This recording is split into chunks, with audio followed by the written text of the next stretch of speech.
चलिए आज हम बात करेंगे असीम मुनीर के बारे में, जो कि वर्तमान में सऊदी अरब गए हैं। तो क्यों गए हैं? जैसे कि ईरान के जो मिसाइल्स हमले हैं उनसे जो सऊदी अरब है वो काफ़ी डर गया है और थमसा गया है। और अचानक पाकिस्तान के जो फील्ड मार्शल हैं असीम मुनीर, वो रियाद पहुंच गए हैं।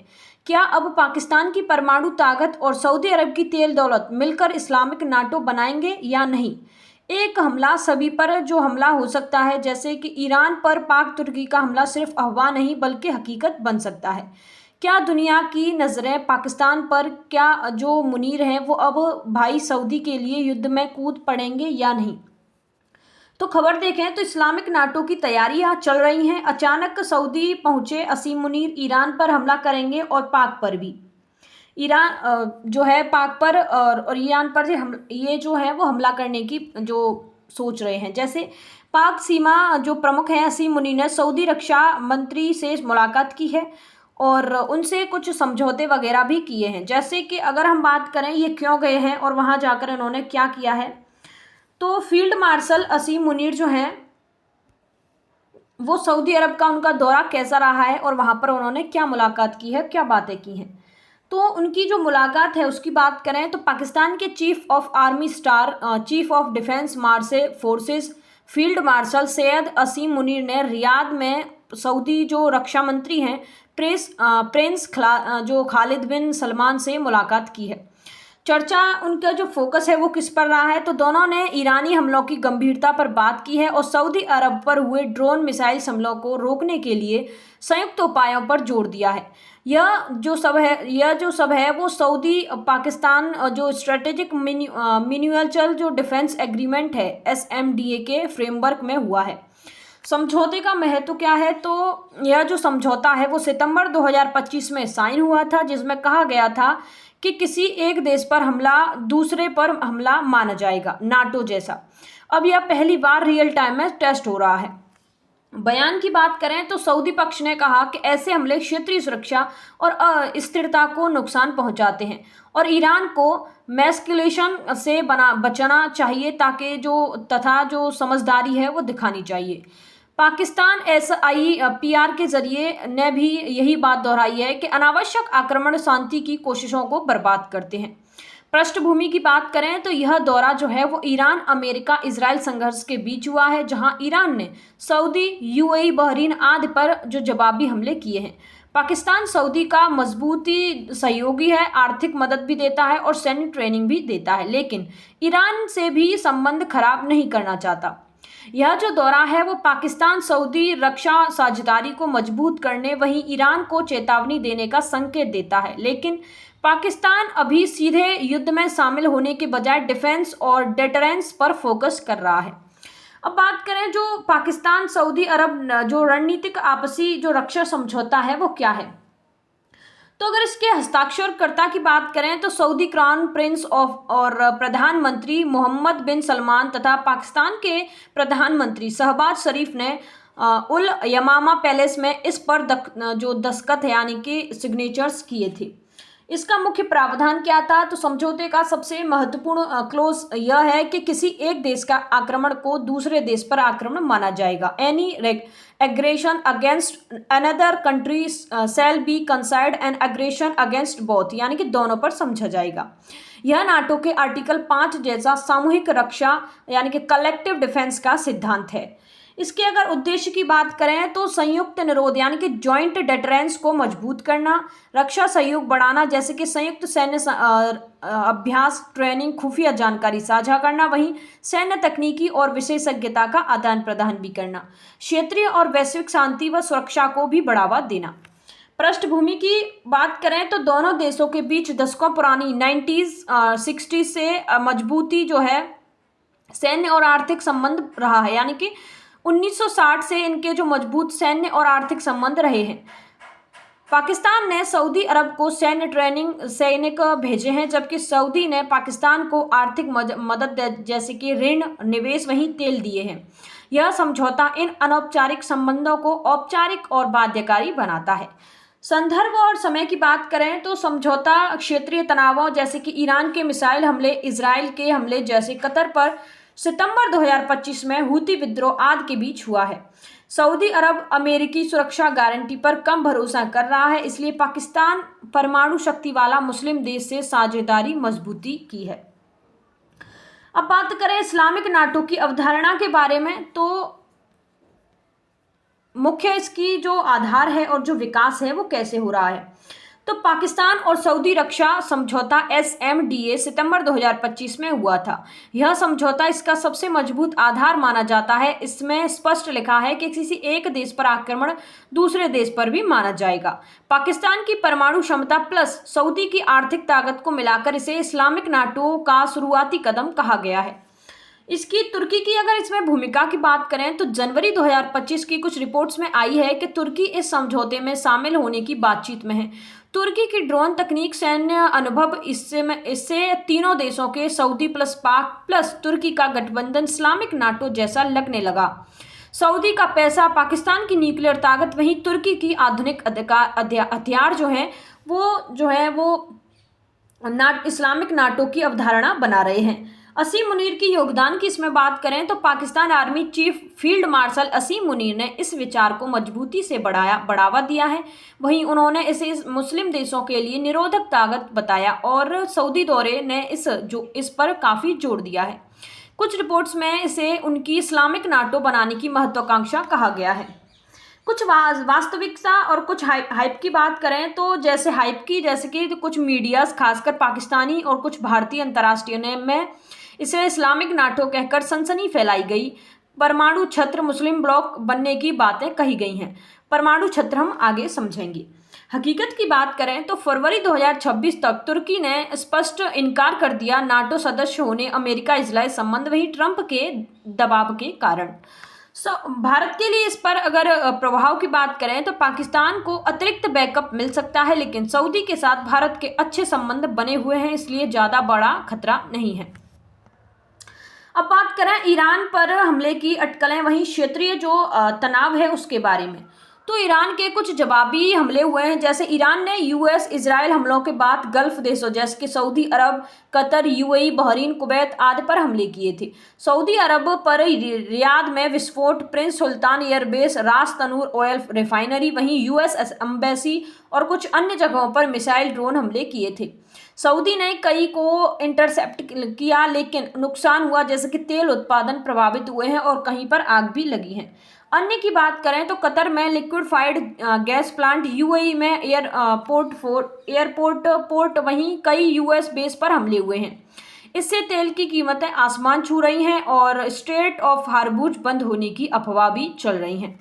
क्षेत्रीय फैलाव की बात करें तो युद्ध अब लेबनान यानी कि हिजबुल्ला और जॉर्डन, साइप्रस जैसे कि ब्रिटिश बेस और कुछ यहाँ तक कि तुर्की तक पहुंच गया है। ईरान से एक बैलिस्टिक मिसाइल तुर्की की ओर गई, जैसे नाटो ने इंटरसेप्ट किया। यह नाटो सदस्य पर पहला सीधा प्रभाव है, लेकिन तुर्की ने इसे तकनीकी गड़बड़ी भी बताया है। पाकिस्तान और तुर्की पर जो अटकलें हैं उनकी बात करें तो जैसे कि कुछ न्यूज़ की जो हेडलाइंस है, उन्होंने दावा किया है कि पाकिस्तान और तुर्की ईरान पर हमला कर सकते हैं पाक सऊदी समझौते के तहत। हकीकत की बात करें इसमें तो कोई पुष्ट जो योजना नहीं है। पाकिस्तान ने ईरान को चेतावनी दी कि सऊदी पर हमला पाकिस्तान पर हमला माना जाएगा SMDA समझौते के अनुसार, लेकिन पाकिस्तान अभी तटस्थ रहने की कोशिश कर रहा है और सऊदी से आर्थिक मदद लेता है, लेकिन ईरान से सीमा साझा भी करता है और शिया आबादी के कारण जो युद्ध है वो नहीं चाहता। तुर्की ने स्पष्ट किया है कि नाटो सदस्य होने से ईरान पर हमला जोखिम भरा है। तुर्की ने मध्यस्थता की कोशिश की, लेकिन हमले की कोई अफवाह सच्ची नहीं निकली। इसकी वर्तमान स्थिति की बात करें तो युद्ध जो है वो 8वें दिन में है। US इजराइल ईरान के मिसाइल साइट्स, कमांड सेंटर पर हमले जारी हैं। ईरान पूर्ण हमला मोड में है, लेकिन उसकी जो क्षमताएं हैं वो कमजोर हो रही हैं। सऊदी अरब रेड लाइन पार होने की बात कर रहा है, लेकिन सीधा जवाब नहीं दिया है। पाकिस्तान का दौरा, असीम मुनीर का सऊदी जाना इसी तनाव में हुआ है। रक्षा जो सहयोग है वो मजबूत करने के लिए, लेकिन पाकिस्तान युद्ध में कूदने से बच भी रहा है। वैश्विक इसके कुछ प्रभाव हैं वो हम आगे कवर करेंगे। मिडिल ईस्ट में व्यापक युद्ध और कुछ तनावों की बात करें तो इसकी शुरुआत कहाँ से हुई है? तो अमेरिका और इजराइल ने संयुक्त रूप से ऑपरेशन एपिक फ्यूरी शुरू किया, जिसमें ईरान के सुप्रीम लीडर अयामतुल्लाह अली खामेनेई सहित दर्जनों बड़े नेता मारे गए। कुछ खामेनेई के परिवारजन भी मारे गए। ईरान के मिसाइल एयर डिफेंस और कुछ न्यूक्लियर साइट्स पर हजारों हमले भी किए गए।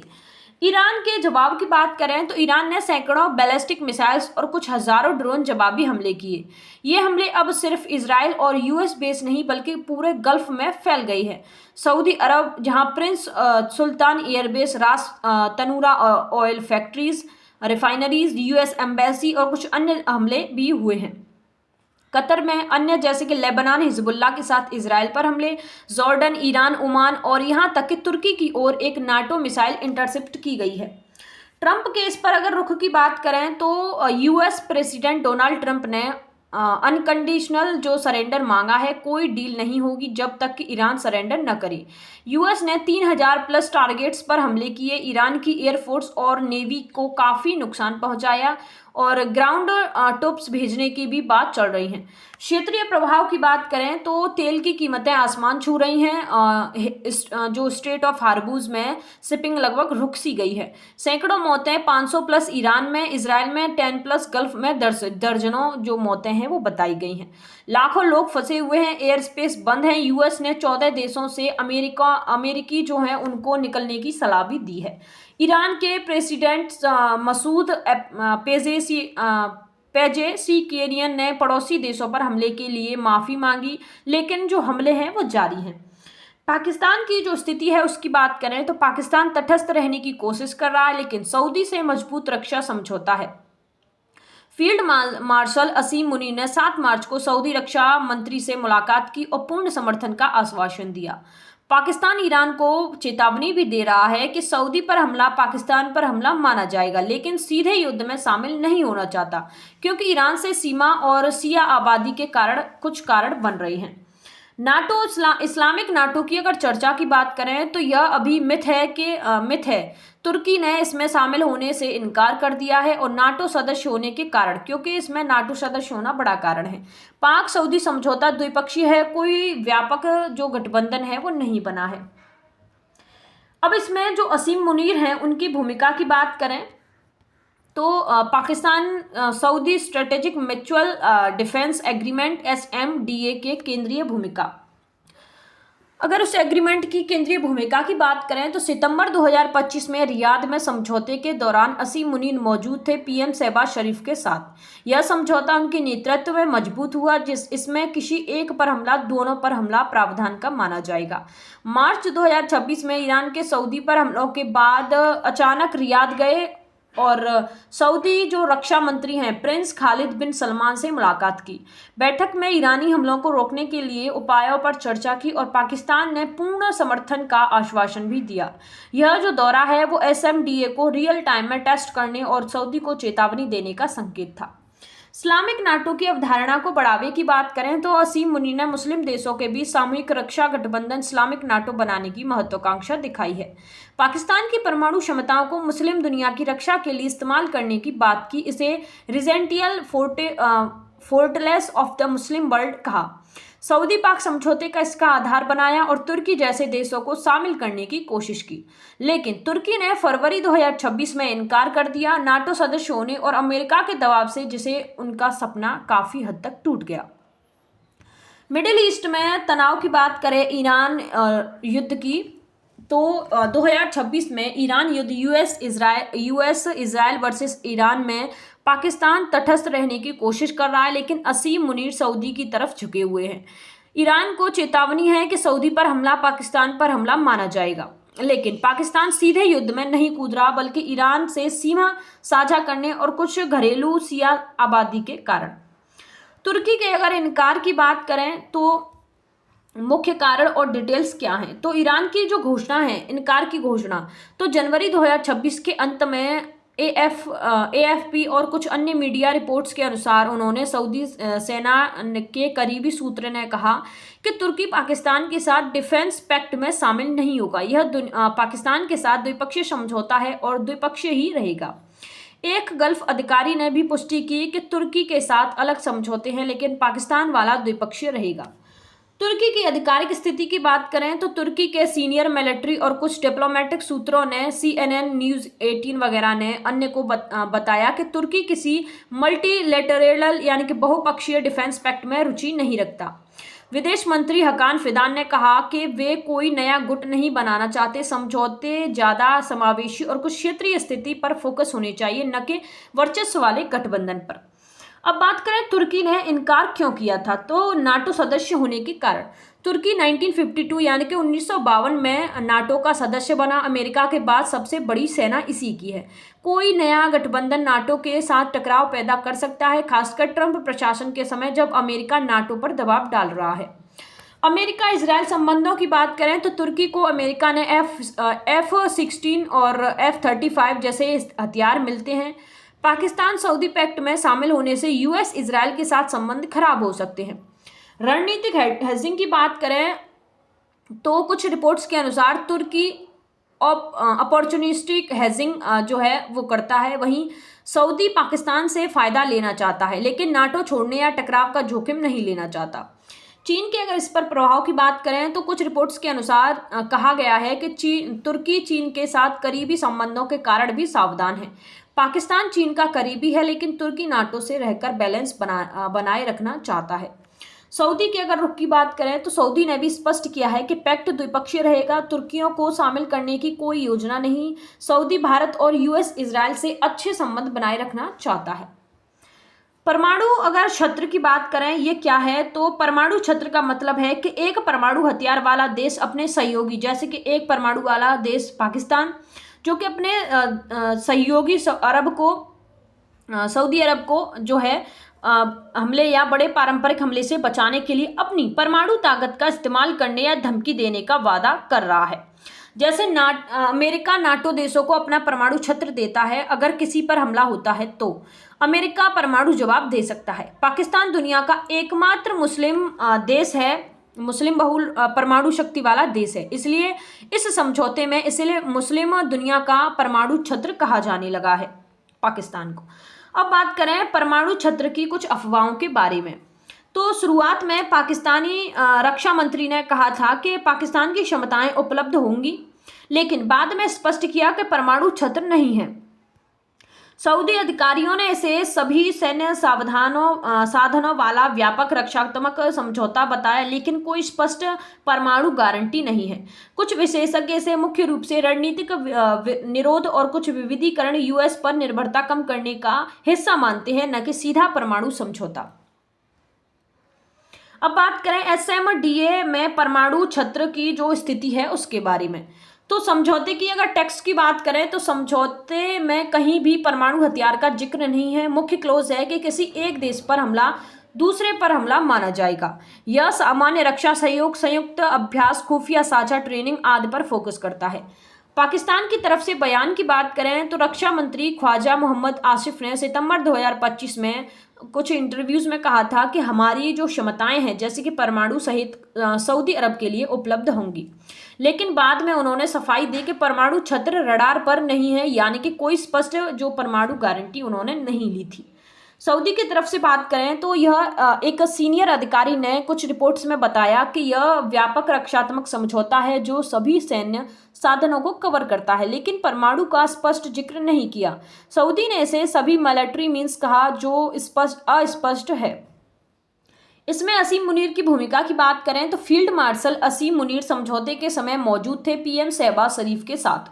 उन्होंने इस्लामिक नाटो जैसी बातों से परमाणु ताकत को मुस्लिम दुनिया की रक्षा के लिए इस्तेमाल करने का संकेत दिया, लेकिन कोई आधिकारिक परमाणु जो छत्र है उसकी पुष्टि नहीं की थी। अगर अब वैश्विक कुछ प्रभाव हैं उनकी बात करें तो ये जो हमले चल रहे हैं, वहीं ये जो नाटो इस्लामिक नाटो बनने की जो खबरें हैं, जो अफवाहें हैं वो फैल रही हैं, उनके जो प्रभाव हैं वो क्या पड़ रहे हैं और इस युद्ध के जो प्रभाव हैं मुख्य रूप से वो क्या पड़ रहे हैं। तो तेल और गैस की कीमतों में भारी उछाल आया है, जैसे कि स्ट्रेट ऑफ हार्मूज से होकर दुनिया का 20% तेल और 20 से 30% LPG गुजरता है। ईरान के जवाबी हमलों और जहाज़ों के हमलों के कारण जहाज़ों का ट्रैफिक लगभग रुक सा गया है। कई सौ टैंकर फंसे हुए हैं। ब्रेंट क्रूड ऑयल की कीमतें $70 से बढ़कर 80 से 83 प्रति बैरल हो गई है। कुछ रिपोर्ट्स में $84 तक भी बताई गई है प्रति बैरल, यानी कि 10 से 17% की बढ़ोतरी। अगर युद्ध लंबा चल रहा और स्ट्रेट बंद रहा तो कीमतें $100 से ऊपर जा सकती हैं। कुछ रिपोर्ट्स में 108 से $130 भी बताया गया है। परिणाम क्या होगा? परिणाम होगा कि जो पेट्रोल डीजल की कीमतें बढ़ेंगी। यूएस में गैसोलीन 3.25% गैलन तक, डीजल जो है वो $4+ तक। भारत जैसे आयातक देशों में महंगाई बढ़ेगी। वैश्विक जो आर्थिक कुछ प्रभाव हैं उनकी बात करें अर्थव्यवस्था पर, तो ऊर्जा कीमतें बढ़ने से जो महंगाई है वो तेज होगी, खासकर यूरोप, एशिया या जैसे कि चीन, भारत, जापान, कोरिया में जहां ऊर्जा आयात ज़्यादा है। सप्लाई चेन बाधित होगी, जैसे कि शिपिंग लागत आसमान छू रही है, कई जहाज अफ्रीका के रास्ते घूम रहे हैं। विकास दर धीमी होगी, लंबे युद्ध से वैश्विक जीडीपी पर असर होगा। कुछ अर्थशास्त्रियों ने मंदी की चेतावनी दी है। ट्रंप यूएस की बात करें तो ट्रंप प्रशासन के लिए चुनौती है। ऊर्जा कीमतें बढ़ने से महंगाई होगी, लेकिन यूएस अब नेट एयरपोर्टर्स है, तो जो फायदा है वो भी हो सकता है। पाकिस्तान जैसे देशों की बात करें तो पहले से कमजोर अर्थव्यवस्था पर दबाव होगा, क्योंकि तेल आयात महंगा और सऊदी से मदद पर निर्भरता बढ़ेगी। भू राजनीतिक और सुरक्षा प्रभाव की बात करें तो सऊदी समझौते के पाकिस्तान सऊदी जो समझौता है उसके अनुसार यह युद्ध में टेस्ट हो रहा है। पाकिस्तान सऊदी की मदद कर रहा है। असीम मुनीर का दौरा भी वर्तमान में हुआ है, लेकिन सीधे युद्ध में नहीं कूदा है। इससे इस्लामिक नाटो जैसी चर्चा तेज हुई है, लेकिन तुर्की के इनकार से यह अभी द्विपक्षीय ही है। वैश्विक स्तर पर यूएस पर निर्भरता कम करने की कोशिशें सऊदी, पाकिस्तान आदि पर गठबंधन तलाश रहे हैं। भारत के लिए पाकिस्तान को अतिरिक्त बैकअप मिल सकता है, लेकिन सऊदी के साथ भारत के अच्छे संबंध बने हुए हैं। अन्य की बात करें तो जैसे कि चीन जो है वो तेल आयात पर असर, और यूरोप जैसे कि ऊर्जा संकट, वहीं यूएन अंतर्राष्ट्रीय स्तर पर युद्ध रोकने की कोशिशें कर रहा है। अन्य प्रभाव की बात करें तो स्टॉक मार्केट गिरावट में आया है। एयरलाइंस, पर्यटन काफी प्रभावित है, एयर स्पेस बंद पड़े हुए हैं। पर्यावरण की बात करें तो उच्च की तेल कीमतें वैकल्पिक ऊर्जा को बढ़ावा दे सकती हैं, लेकिन शॉर्ट टर्म में प्रदूषण बढ़ सकता है। कुल मिलाकर अगर युद्ध जल्दी खत्म हुआ तो प्रभाव सीमित रहेगा, लेकिन लंबा चला तो ऐतिहासिक ऊर्जा संकट बन सकता है। अगर इसके निष्कर्ष की बात करें, पूरे जो हमारी जो न्यूज़ है, तो 2026 में ईरान युद्ध और पाकिस्तान सऊदी रक्षा समझौते से मिडिल ईस्ट में तनाव चरम पर है, लेकिन इस्लामिक नाटो अभी सिर्फ अफवाह और हाइप है। तुर्की ने शामिल होने से इनकार कर दिया है। Field marshal Asim Munir Saudi की रक्षा के लिए मजबूत संकेत दे रहे हैं, पर पाकिस्तान सीधे युद्ध में नहीं कूद रहा। परमाणु छत्र की बातें मीडिया में तेज हैं, लेकिन कोई आधिकारिक गारंटी नहीं है। समझौता मुख्य रूप से रक्षा सहयोग और आर्थिक मदद पर आधारित है। वैश्विक स्तर पर तेल कीमतें आसमान छू रही हैं, महंगाई बढ़ रही है, और युद्ध अगर लंबा चला तो बड़ा ऊर्जा संकट आ सकता है। कुल मिलाकर यह क्षेत्रीय संघर्ष है जो अभी वैश्विक खतरे में बदल सकता है, लेकिन फिलहाल कोई बड़ा इस्लामिक गठबंधन नहीं बना है। धन्यवाद। Thanks for watching our videos.